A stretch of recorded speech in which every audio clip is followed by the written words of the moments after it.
ఖమ్మం నగరంలో శ్రీ గణేష్ పద్మశాలి ఉత్సవ కమిటీ 19వ వార్షికోత్సవం నవరాత్రి ఉత్సవాల సందర్భంగా మహా అన్నదాన కార్యక్రమం నిర్వహించారు. అన్నదాన కార్యక్రమంలో మంత్రి తుమ్మల నాగేశ్వరరావు కుమారుడు తుమ్మల యుగేందర్ పాల్గొని అన్నదాన కార్యక్రమాన్ని ప్రారంభించారు. ఈ ఉత్సవాల్లో అనేక గణేష్ మండపాలను దర్శించుకోవడం జరిగిందని తుమ్మల యుగేందర్ చెప్పారు. పద్మశాలి కళ్యాణ మండపంలో నిర్వహించిన అన్నదాన కార్యక్రమంలో పాల్గొనడం సంతోషంగా ఉందని అన్నారు. ఖమ్మం నగరంలో వరదలు రాకుండా ప్రజలందరూ సుఖశాంతులతో ఉండాలని కోరారు.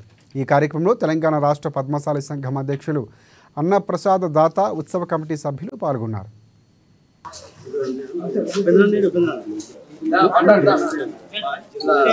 నవరాత్రి దినోత్సవ సందర్భంగా అన్ని వినాయకుల్ని సందర్శించి ఖమ్మం ప్రజలకి అందరికీ మంచి జరగాలని మనస్ఫూర్తిగా కోరుకుంటూ ఆ గణనాథుడి ఆశీస్సులతోటి ఖమ్మం ఒక్కసారి వరదల బారిన పడకుండా చూడాలని అందరం ప్రార్థిస్తున్నాం. ప్రతి విగ్రహం దగ్గర ఉన్నటువంటి అన్నదాన కార్యక్రమం ప్రారంభించడం జరుగుతుంది.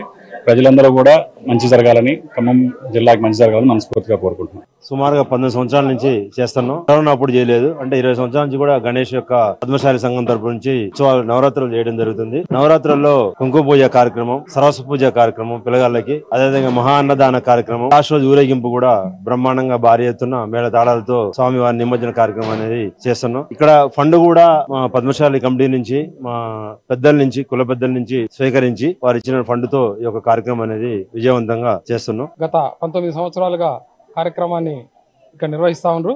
ఇది 20వ సంవత్సరం కూడా ఇక్కడ ఉన్న పద్మశాలి యువజన సంఘం మరియు నగర జిల్లా సంఘం ఆధ్వర్యంలో ఈ యొక్క కార్యక్రమాన్ని చాలా దిగ్విజయంగా చేస్తా ఉన్నారు.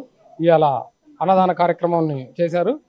రేపు నిమజ్జనానికి కూడా భారీ ఏర్పాట్లు చేసి ఇక్కడ నుంచి శోభాయాత్ర చాలా అద్భుతంగా బయలుదేరడానికి సిద్ధంగా ఉంది. ఈ యొక్క కార్యక్రమానికి